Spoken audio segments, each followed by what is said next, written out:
Hello everyone. Welcome to the session. So I'm really happy to be presenting Databricks in current Bengaluru. So what we're going to talk today is basically how Databricks is evolving its streaming capabilities and bringing more tighter integrations with Kafka and also the platform itself. Like we want to make it more scalable, more reliable, and also the learnings what we had from different customers using Databricks. So a quick intro, I'm Shashidhar. I'm a field engineering manager in Amsterdam. So I lead the team of specialist architects. So we work with customers based in Netherlands, Belgium, Nordics, helping them to accelerate on the Databricks adoption. I also have Vikas here today. He is a staff backline engineer. He works closely with product and also engineering team in resolving the customer issues. Here is a quick agenda. So I would start with a bit of introduction with Databricks if you're pretty new. And I want to go a bit deeper on Lakeflow. So this is a new platform what we are bringing for data engineering persona.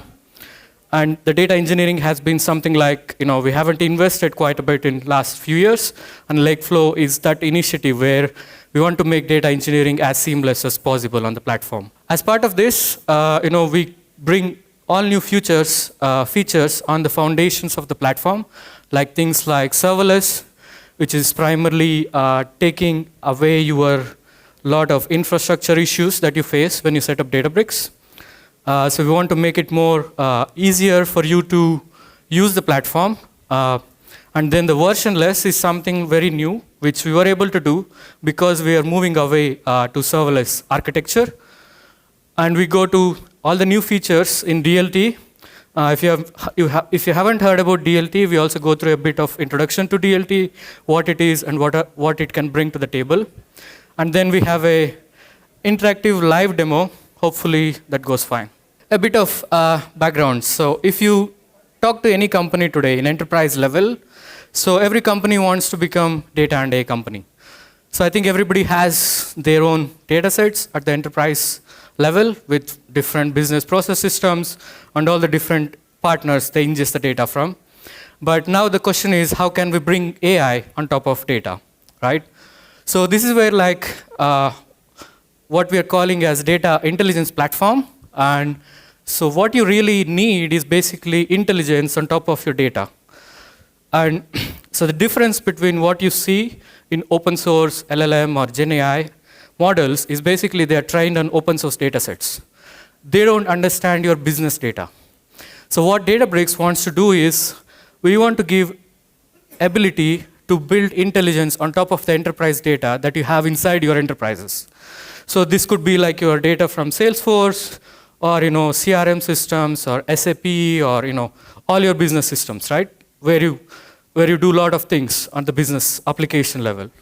So what we're trying to do is we are building capabilities on the Databricks platform which will allow you to do this intelligence layer on top of your enterprise data sets. So these are like some of the customers which are on Databricks platform already. We have more than 10,000 customers using the Databricks platform. I just wanted to highlight the variety of customers who use this Databricks platform, right? So if you start from the top, we have Biogen, which is like a pharmaceutical company. They do data analytics and discover the drug patterns and find more issues with the current drugs, and they want to keep on improving this. And the next one is ABN AMRO. This is a Dutch bank, and they are one of the top FSI enterprise in Netherlands. So they use Databricks for all kinds of analytics, real-time capabilities, fraud detection, all kinds of use cases. So you can see the variety of customers who are using platform, right? So we have Rolls-Royce, which is purely which is in transport industry, and Burberry is something from fashion side. So you can see the platform is for everybody to bring their data and build any kind of data applications inside Databricks. And there are many other customers who are actually successfully using it. So taking a step back, what I explained initially, the data intelligence platform, right? So what we mean by data intelligence platform, when Databricks talks about data intelligence platform, So it basically builds on the existing layers which are already there. So if you see at the bottom, we have all your data sources, Delta, Iceberg, Parquet, whatever data format you want to keep your data with. And we have this new Unity catalog, which is the enterprise catalog, where you can govern all kinds of things. And then between the governance layer and the application layer on the top, where you can see like AI, Mosaic AI, or Databricks SQL, or Lakeflow for data engineering, or AI, BI, dashboards. So you can see people are already building different type of applications. So what we are introducing is this intermediate layer between the Unity catalog and your application, where we want to introduce this intelligence layer in between. Because having this enterprise catalog gives us ability to understand your semantics of how you use your data sets, and what are your access patterns, what are the different assets, who has access to what, and how frequently you refresh the data. So this is all metadata about your business interaction itself. And with Unity, we have this centralized layer built into the platform, which we can leverage for every customer that is on top of Databricks to give you that intelligence platform capabilities. So let's take a look at each layer a bit, how everything is, we still want to keep everything as open as possible. So we are not really like locking your data into the platform. You still have all the capabilities to move your jobs out of Databricks if you want to, because the data is still in your control, right? So you can store the data either in any kind of lakehouse formats which you wish. We have Delta Lake. If you want to do with Parquet, that is also possible. And we also add capabilities of Iceberg recently. So as you can see, the data still sits with you. We're not taking the data. So what we are building is basically the enterprise layer for governance, for data intelligence, and all your application layer. Quick deep dive on Unity catalog. So if you really see, when we think of catalog, right? So what we basically think about is just managing the access and governance. But UC brings a lot of other capabilities. It is not just about tables or views or just giving some grants. So we actually can govern all kinds of assets. So you can actually govern your AI models if you want to host them, or we can also govern your files. Not just that, all your application itself, like the notebooks, your jars, or the jobs itself, or the dashboards. So you can see UC is one interface to govern everything on your estate. So if you compare this with cloud providers like AWS or Azure, so they have different kind of governance patterns for different assets, right? So this is what UC will make it more seamless in terms of scaling your data platform at the enterprise level. And not just the different assets, right? You can also do a lot of other things. Because now we have this enterprise catalog, so we can actually provide a lot of out-of-the-box capabilities like discovery and the quality, data quality metrics, which was not available, and also the lineage, which comes out of the box without any additional cost. And keep in mind, Unity catalog is something which is a built-in service inside Databricks where we don't really charge anything. It's part of the platform at the foundation level. And then we're also introducing new things like monitoring of your costs, how, if you want to keep control on your cost, expenses, how much you're spending, UC also plays a key role, and also the semantics. So this is also something new where we are building semantic layer, where going forward, we would actually go and build the capabilities of building the semantic layer on top of your lakehouse datasets. So that brings us to the main topic of today, which is Lakeflow. So as I initially said, Lakeflow is a next generation data engineering platform. So we basically divide data engineering into 3 different components inside Lakeflow. So you can think of Lakeflow as an umbrella feature set, which has different capabilities. So first one is connect. So this is where we are building enterprise connectors for different business process systems.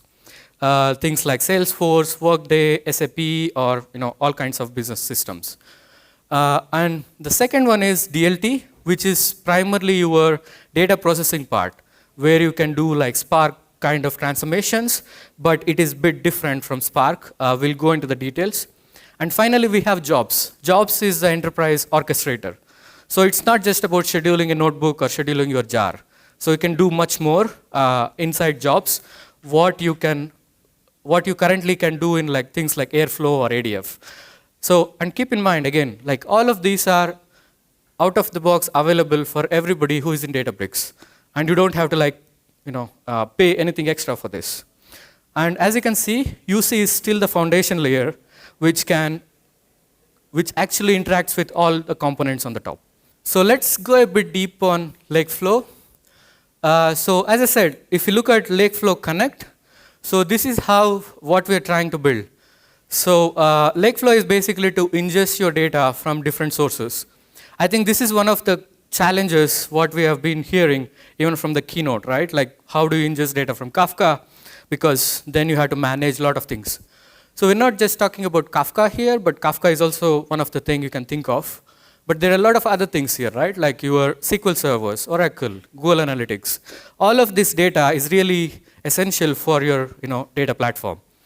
So what we want to do is basically build this new ingestion capabilities where you don't have to worry about how do you pull this data. For example, using ADF or any other orchestrated like through Airflow or something like that, which are basically custom built connectors. So this will be more like an enterprise grade. We will make sure like the data is incrementally loaded, available as soon as it is produced at the source, and you can define the frequency, how quickly you want to refresh the data. So we already have connectors for Salesforce, and we also have connectors for SQL Server, and we are building other things which we are showing it here. And the next component of Lakeflow is basically DLT. So this is your primarily the data processing engine, where you can do like all kinds of transformations, what Spark supports. So you can see you can do like data cleaning, data enrichment, and the good thing is it's not just like batch transformations. You can actually do streaming transformations, and the nice touch on top of this is basically we are introducing SQL capabilities natively out of the box for streaming. We will actually see that in the demo later. And the last component is actually Lakeflow jobs. So this is the enterprise orchestrator where we have actually rebuilt the whole jobs platform on the Databricks. So it's no more just like scheduled jobs like with some cron patterns. You can actually have lots of different type of triggers. Like we can monitor your S3 buckets or ADLS storage. And whenever there is a new file, we will make sure like the job is triggered. You don't have to like keep watching your folders. If there is a new file, trigger the job. So similarly, we will also can monitor your tables. If there is a new update to the table, we will make sure like the job is triggered as soon as the data is available. So you don't have to do this lifecycle management of the new triggers. And then like there are a lot of other things like the observability, like all the enterprise capabilities of job failures, how you want to handle your failures, what do you want to do, can you set like retry policies, and you can think of like big job with multiple tasks, and you can actually define policies if there is a failure from where do you want to restart the job. And then the control flow is something new as well. So you can actually build conditional flow of your job. Like you can have different paths for different type of results of the data.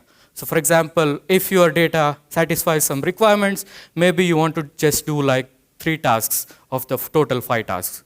So you can actually do much more than just a constant DAG which runs always and expects the data to be available. And then you can actually do like the dashboarding and also ML and AI scheduling as well.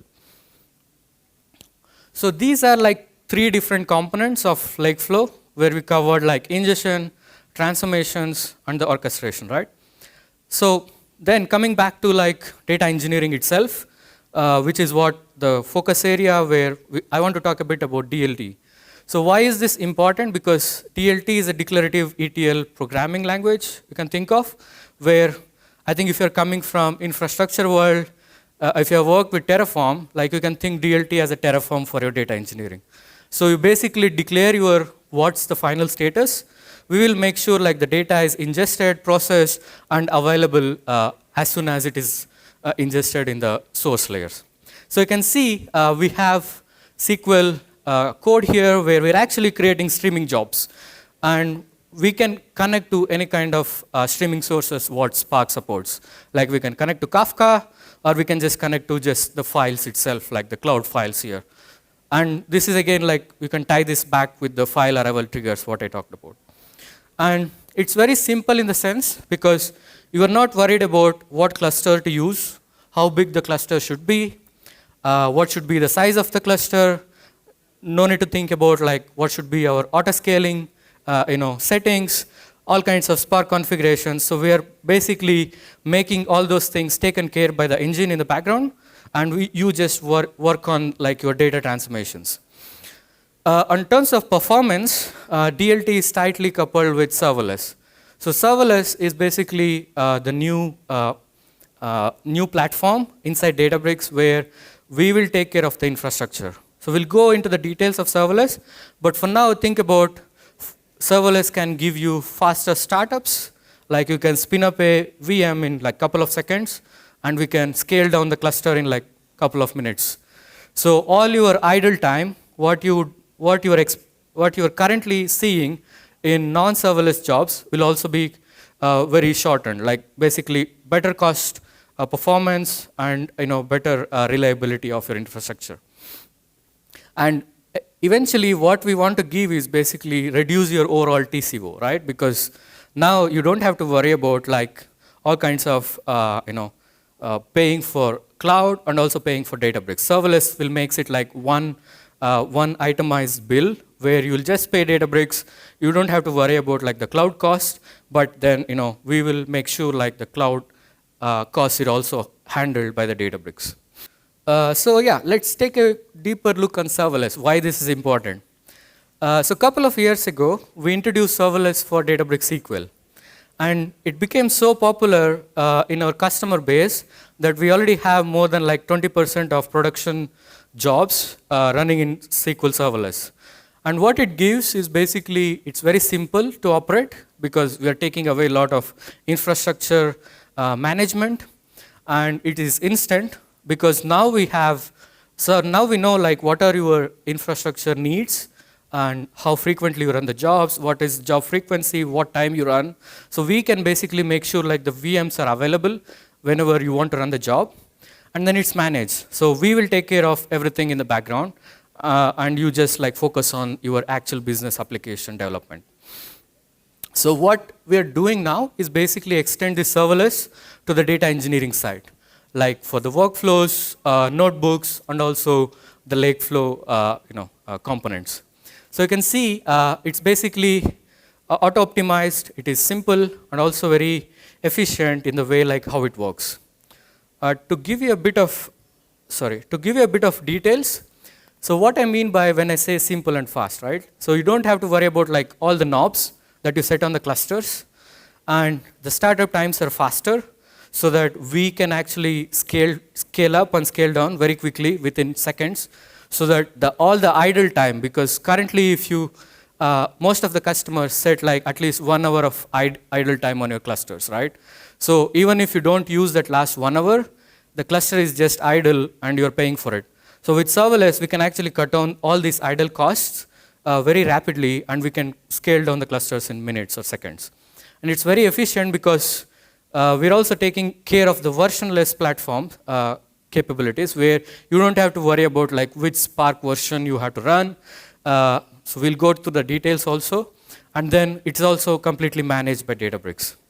In terms of reliable, because this is built on like enterprise security capabilities, we have like most of our financial customers using this on their production jobs.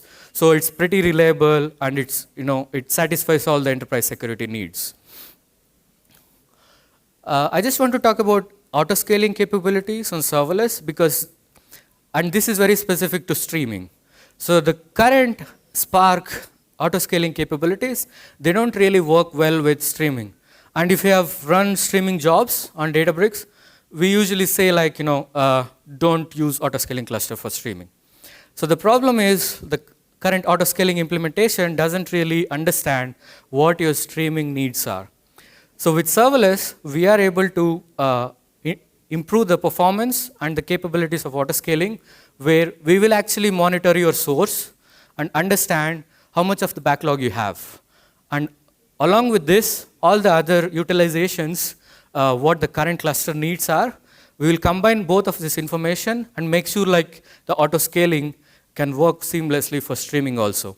And this is available out of the box for DLT from the day one.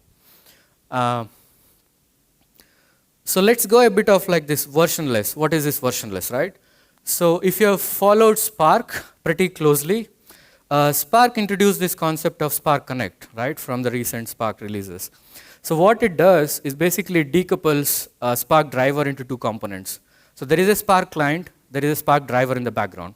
So what you see, the driver is basically the REPL where you submit your Spark applications. That is decoupled from the client itself. The client is where actually you have all the image. So this is where your like Spark runtime, all your libraries, all those things. And the driver, the one what you see here is basically where your jobs are running with executors. So you can see what it allows us to decouple two components, and we can make sure you will only be compatible with the REPL, but not on the driver, so that if there is a change in the backend for Spark, so we will make sure like we'll make sure like your jobs are not failing because of Spark incompatibility. So how does it really work is basically this one. Like the Spark Connect is in the middle, and the client REPL is where your all the libraries and application code sits. So only things that you have to worry in terms of compatibility with the client is basically, are you using right Python version? Are you using like right Java? Do you have any dependencies with the Linux VMs in the background, like the foundation infrastructure, not really on the Spark versions itself. And you can see all the packages are actually available on the REPL itself. So like even if there is a failure on the driver, we can actually roll back to different Spark versions and make sure like your jobs execute successfully. And this is only possible because of the Spark Connect and also the serverless capabilities what we have on the platform. So quickly to give you an insight of what serverless optimizations can give for your pipelines. So this is some of the performance tests what we have done. So we can see the DLT serverless here on the bottom right actually performs much better than hand-coded Spark, which is like somebody who is expert in Spark. So we have seen like DLT serverless can be more performant than that when you run on DLT serverless. And yeah, so you can see like the performance is quite nice, and we are pretty confident that it can scale to any type of workloads going forward. Hello everyone. Good afternoon. So myself, Vikas, I work as a staff backline engineer in Databricks. So before going to dive into the new features, I would like to ask few questions. Okay, question number one. How many of you are actually using Spark structured streaming to fetch the data from Kafka? Could you please raise your hands? Okay. And question number two. So how many of you are DLT users here? Okay. Okay, and last question. So how many of you loves to write the SQL queries? Wow, that's it? How many are data analysts here who usually fetches the data through queries? Oh, nice. Okay. So let's understand the new features. So we are going to introduce the read_Kafka method. With this method, with the help of just simple select query, we can able to fetch the data from Kafka. So traditionally, we are using read stream either in PySpark or Scala Spark to fetch the data from Kafka. But with the help of this read_Kafka, we can fetch the data from Kafka using simple select statements. This is applicable for both batch metrics, batch streaming, and streaming processing as well.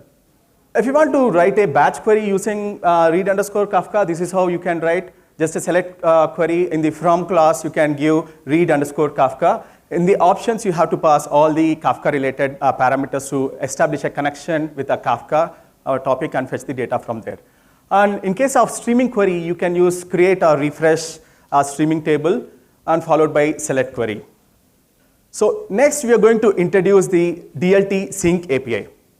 So regularly, traditionally, what we are using to fetch the data and finally writing to the some tables, right? So here we are writing the data to streaming tables or materialized view. There is no option to write to different external sinks. For example, in a structured streaming, there is a method called for each batch.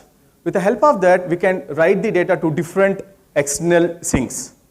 So with the help of this DLT sync API, we are introducing this create underscore sync API. With the help of this, we can write the data to either Kafka, Event Hub, or Delta. So this is how you can define the create underscore sync. So we have to pass 3 parameters. First parameter is sync name. Second parameter is which format we are going to use to write the data. In this case, Kafka or Delta. And the third parameter is options. If it is a Kafka, you have to pass all set of information related to the Kafka. If it is Delta, then you have to pass either the Delta table name or path name. And this is the most interesting one for people who developing the pipelines, DLT pipelines. So this is a new UI. This is similar to IDE-like feature where you can validate your code. If there is any issues, you can see that errors in the inline itself, and in the bottom of the UI, you can see the data also. Okay, let's go to the UI demo. This is a very simple UI demo. So in this whole UI, in the left-hand side portion, you can see the tree folder structure where the files which are using as part of this pipeline will be in this icon. The files which are not part of this pipeline, you can see this icon. When you put your cursor here, you can see the file is not included in the pipeline source code information. So in the bottom, you can see the data streaming tables or materialized views, whichever we are using here. And in the right side, you can see the entire DAG flow information. When you click on any of this, you can see the data as well. Okay, let's quickly do the dry run. Okay, while running this dry run, I'll just explain what is happening here. In this case, so we are writing a simple bronze level application where it is trying to fetch the data from dummy Delta table. And in the silver layer, we are fetching the data from bronze table and just filtering some set of information. And finally, we are writing the data to the destination. Okay, this is how you can see it here. In the right side, the phases before actually coming into the application phase. It's initializing, it's validating all the details. Okay, perfect. Now it's done. Now this is just, dry run is just to validate syntactically and flow everything is in place or not. And let's take one step back. And I want to just check inline issues. So I just deleted a table, I just kept only T. Now I'll go with a dry run. I just want to check how it will be displaying the inline errors.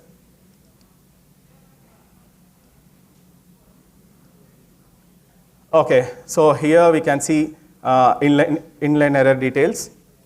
And coming to here also you can see that details. This is part of a event logs. So now I want to fix this. I don't know how to fix it. Where exactly it is causing an issue, what could be the error part of that. So anyways, I'm having this information, right? Apart from this, still if I don't know the exact error details, how to fix that. Now let's click on this. There are two options here. One is when you click on it here, there is a diagnose error details. When you click here, it will automatically fix that error and it will give that information. So I think there is a network connection issue. Okay.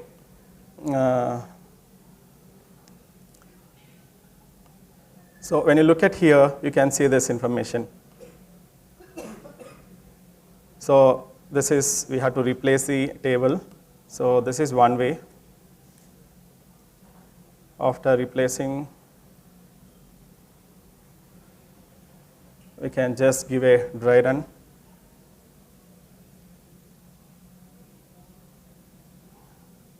Okay, this is one way. Now we can see that entire flow. Now let's go to end-to-end pipeline. So in this end-to-end pipeline, I would like to discuss the use case. So we are using a NYC trip data. This is already available, publicly available. We are sending that data to the Kafka. From Kafka, in bronze, we are fetching the data from Kafka with the help of read_Kafka. And in the silver, we are fetching the data from bronze and just giving some aliases for the actual data and filtering the data.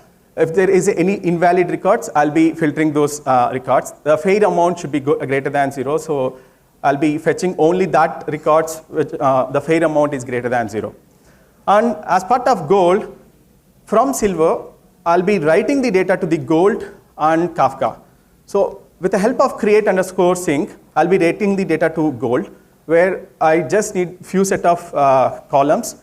Only those set of columns will be written to the gold. And only fair amount is greater than 50, that information will be sent to the Kafka. So based on that, company can provide certain kind of coupons to the customer. And from the gold table, we can also generate the insights. Let's understand the schema here. So schema perspective, I'm just loading the data and printing the schema. You can see this, it's mostly like where is the pickup location, drop location, who is the vendor ID, what is the fare amount, and total amount, and pickup time and drop time, trip distance, this kind of information. Now, as I already mentioned, read_Kafka method will be using, we can use it as a regular batch query, right? So with the help of this, just simple select statement, we can use this read_Kafka to fetch the data. So as part of here, I'll be just establishing a connection with the Kafka, I'm just passing the important parameters like bootstrap servers, SASL mechanism, Jazz config. So when you see here Jazz config, we are passing the connection password here as a variable. We are fetching that one with the help of Databricks secrets. And yeah, now we can see the data. So this is a bronze layer. In the bronze layer, I'm writing it as a streaming table. So you can see it create or refresh streaming table, and just we are with a select statement, I'm passing the read_Kafka, all the important parameters to fetch the data from Kafka. So this is creating a NYC taxis bronze, and in the next layer is silver layer. In the silver layer, you can see it here. We are fetching the data from bronze layer, and we are just giving some aliases, and finally we are writing the data. But before writing the data, when you see this constraint, I'm just fetching only records which are more than 0, and all the records which are equivalent to 0 or invalid, we'll be considering that as a invalid records. Okay, now in the final layer is a gold. Now as part of this, we are creating a create sync.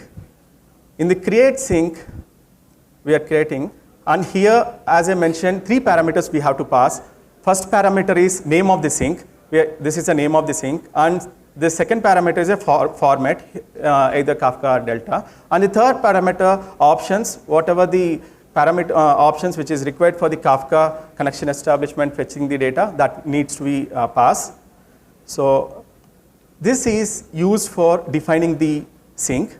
And in the bottom, you can use this for append flow is actually writing the data to the sync. So when you see here, here also for 2 parameters we are passing. One parameter is related to the name of this append flow, and second parameter is related to the target sync. If you see here, this target sync name is equivalent to the create sync name. So both should be equivalent. Then whatever the data we are applying business rules as part of this particular definition, that data will be returned to the target sink. In this case, it's a Kafka. So parallelly, we are also writing the data to the delta. So you can see here, we are creating a sink, delta sink here as a delta format. In the options, you can pass either table name or path. So coming to the last, so in the append flow, we are defining the actual data, what it needs to be processed and write it to the sink. Now, if you execute, before executing, let me tell this pipeline settings. So in the pipeline settings, I'm just giving the pipeline name, and we are giving a serverless here. If you don't know how to actually do a cluster sizing, and if you don't want to do such kind of cluster sizing, how many executors you need to go, what is the size of the executor, what is the driver size, if you don't want to bother all these things, then the best option is going with the serverless. So serverless itself will be handling the auto scaling mechanism efficiently. And the pipeline mode, it can be triggered mode or continuous mode. If it is a triggered mode, at this point in time, if you're launching an application, all the data is from the source, whatever is there at that point in time, everything will be fetched. And if it is a continuous mode, it will be keep on fetching the data. After completion of one batch, it will again go back to poll for another set of records, and it will be processing that records as well. And here we are attaching all the source code information, and we are using the Unity catalog.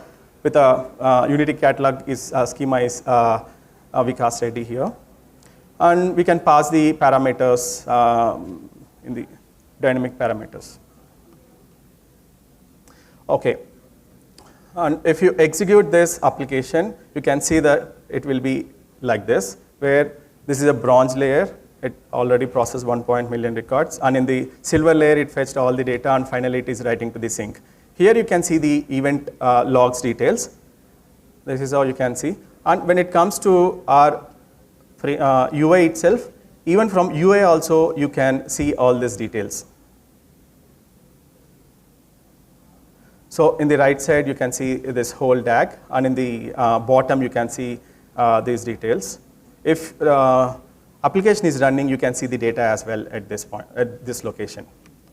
Okay, and as I mentioned, the data is centered to the gold, right? From the gold, we built a dashboard, which is helpful for generating the insights, like pickup drops, what is the trend of pickup drops, what is the daily revenue trends, and total amount by vendor, and distance calculated. All that information we generated as part of this dashboard. And now, so generating a dashboard, sometimes it's, we need some expertise, right? So we're getting all this expertise only we can able to build. The easiest option is, so with the help of Genie, there is a new feature called Genie here in Databricks. So if we just add the right tables to the Genie, then we can able to ask the questions. Now, I just added the tables which is related to this. I just asked the pickup trends. What is the pickup trends? So it is generating, this is how the pickup trends is there, and it is explaining how this query got generated. Now, if I want a chat, I can go with the chat itself. This is for business users, people who are interested to write a query and generate the charts or data. And within the pickup trends is good, but I want to understand within the pickup trends based on the vendor ID. So I just asked that one also. It gave the details as well. Now you can see the information here. So similar to that, what query it got generated, we can see it in query section as well. Yeah, thank you.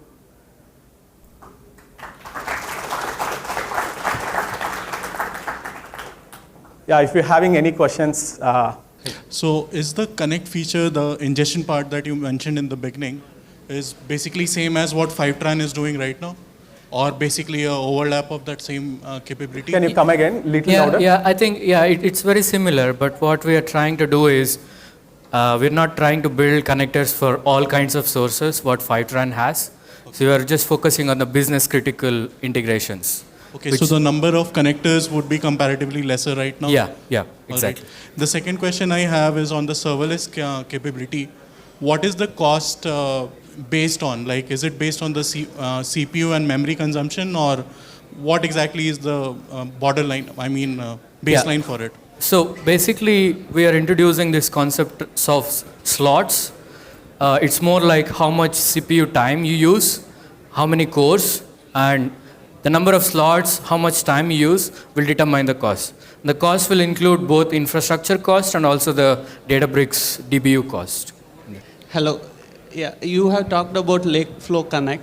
So Yeah. can you compare it with Kafka Connect connectors where it actually reads from val files and it actually don't put load on the database? Is it similar or how it will work? Yeah, I think for Kafka, like for example, we actually announced GA of Kafka table flow, right? Like it has first party support for Delta. So you can actually use that as one of the option.